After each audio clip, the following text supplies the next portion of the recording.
Karachi scheme 33 में builder mafia ने अलग रियासत कायम कर दी। अल मुस्लिम सोसाइटी के रिहायशियों से नाइंसाफियां, पहले दरख्त काटे, दीवारें तोड़ डाली, इमाम बारगाह के मेन गेट को अपने कब्जे में ले लिया और अब गैर कानूनी और जाली एनओसी लेकर ज़बरदस्ती के इलेक्ट्रिक का काम कराना चाहते हैं, जो काम हम किसी सूरत में करने नहीं देंगे। ये बात अल मुस्लिम कोऑपरेटिव हाउसिंग सोसाइटी फेज़ 2 के रिहायशियों ने बिस्मिल्लाह प्रोजेक्ट के बिल्डर नसरत चुगताई के खिलाफ एहतजाजी मुजाहरा करके मीडिया से गुफ्तगू करते हुए की।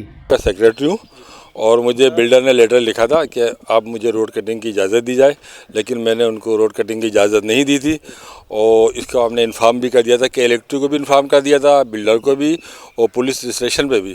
बल्कि फिर हमने के इलेक्ट्रिक में हमने मीटिंग भी की थी। वहाँ पे जो GM है रिजवान कायम खानी साहब, उनको हमने सारी सिचुएशन बताई थी और हमने उनको क्लियर बता दिया था कि हमने इनको NOC जारी नहीं किया और चूँकि ये हमारी जगह है और हमारी परमिशन के बगैर ये काम नहीं कर सकते।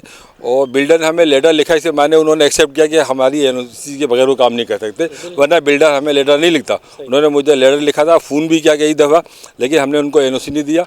फिर इन्होंने जाली तरीके से काम करने की कोशिश की, तो फिर हमने NOC के लिए लिखा उसको के इलेक्ट्रिक को कि हमने इनको NOC नहीं दी है। अच्छा, अब ये लेकर आए हैं, एक लेटर लेकर आए हैं उसका यूनियन काउंसिल का, वो भी शायद चेयरमैन का नहीं है, किसी और बंदे ने दिया साइन करके। और यूनियन काउंसिल जो है वो सोसाइटी के अंदर नहीं मुदाखलत कर सकती क्योंकि ये उसकी जुरिसडिक्शन में नहीं आता। तो इसलिए हम फिर मुतालबा करते हैं कि इलेक्ट्रिक से भी कि वो रोड कटिंग हमारी परमिशन के बगैर ना करे, क्योंकि वो जो अगर रोड कटिंग करेंगे तो वो इलीगल होगी। बिस्मिल्लाह बिल्डर वाला जो है ये हमें काफ़ी अरसे से इसने परेशान किया हुआ है और गैर कानूनी तौर पे पहले इसने हमारी ये दीवार जो है सोसाइटी की वो तोड़ी। अब गैर कानूनी तौर पर जो है ये कोई NOC वगैरह जाली लेकर आ गया है और उसकी वजह से ये के इलेक्ट्रिक वाले जो हैं ये भी हमें बहुत परेशान कर रहे हैं। हर हफ्ते महीने में ये आ जाते हैं इनको कनेक्शन देने के लिए, जबकि हमारी सोसाइटी जो एक प्राइवेट सोसाइटी है, कोऑपरेटिव सोसाइटी डिपार्टमेंट के अंडर काम करती है और उसमें किसी और DC का या किसी और का इख्तियार नहीं है कि वो कोई परमिशन रोड कटिंग की जारी करे। और ये के इलेक्ट्रिक वालों को हमने राइटिंग में ये लिख कर दिया हुआ है पहले से कि जनाब हमने कोई NOC जारी नहीं की है और ना हम कोई NOC जारी करेंगे, लिहाजा आप इस किस्म का कोई काम ना करें यहाँ पर जो कि गैर कानूनी हो।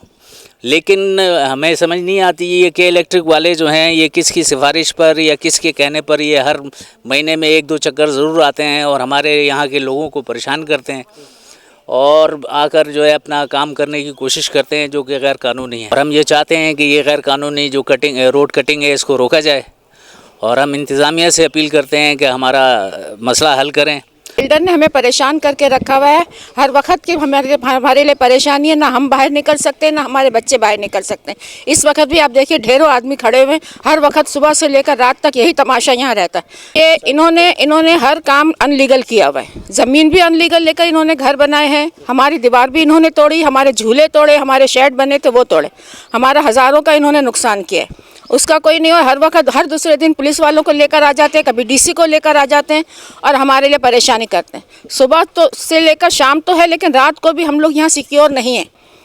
हमारे लिए बहुत इन्होंने मसला खड़ा किया हुआ है। अब आप इस वक्त देखिए मेरा दरवाज़ा ये है और ये मेरे दरवाजे के सामने सब खड़े हैं, ये हर वक्त का यही तमाशा है। हमारा मुतालबा यही है कि आप हमारे लिए ये दीवार बनवा दें और हमारे जिस तरह से हम पहले रहते थे इसी तरह से हमारा मकान बंद हो जाए, सेफ्टी। आप यहाँ की ज़मीनी सूरत हाल देखते हैं तो आपको कोई नज़र आता है कि ये रास्ता है किसी नए प्रोजेक्ट का या किसी का? तो ये ज़बरदस्ती हम पे थोपा जा रहा है अरबाब इख्तियार की तरफ से या किसी भी तरफ से, ये बिल्डर का प्रेशर से कि ये अपने प्रोजेक्ट पर इतने ज़ोर ज़बरदस्ती से बनाया जा रहा है। अभी तो इसकी हमें यही नहीं पता इसकी ज़मीन का क्या सिस्टम है, अंदर से ज़मीन कितनी है, किसकी है, क्या है, कुछ नहीं पता। जैसे अभी तारिक साहब ने खुद कहा कि उनसे NOC मांगी है। NOC क्यों मांगी जाती है? इसीलिए मांगी जाती है कि जब उसको पता है मेरा हक नहीं है, मैं अगले से मांगूंगा तो मुझे मिलेगी, या अगला नहीं देना चाहेगा तो मैं नहीं ले पाऊँगा। तो वही हिसाब से अगर आप देखें तो उन्होंने जब मना कर दिया, कोई रिजेक्ट कर दिया, उसको डिसमिस कर दी उसकी पाल को, तो आपने ज़बरदस्ती क्यों करवा रहे हैं यहाँ पे काम?